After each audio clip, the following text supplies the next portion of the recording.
Nisokatra androany tamin'ny fomba ofisialy ilay antsoina hoe conférence de la future fédération d'Afrique karakarain'ny soro optimiste izany hetsika goavana izany ity fiaonam-be ity izay aharitra atelo.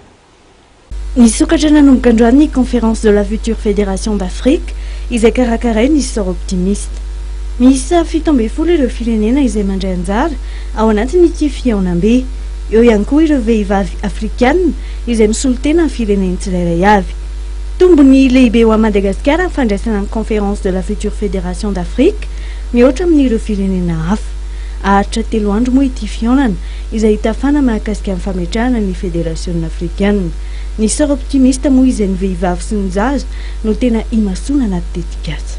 Tombony azo Madagasikara moa zany amin'ny fandraisana conférence dia voalohany indrindra fantatry zao tontolo zao tsika hoe mahavita zavatra ary indrindra hoe ny vehivavy malagasy afaka miorganiser koa conférence internationale mandray ny soro optimiste erak'izao tontolo zao. Ny soro optimiste zany dia fikambanan'ny vehivavy manakasa aloha dia manana firehana mitambatra ao anankiray mba ahafahana manampy kokoa ny mpiara-monina rehetrarehetra.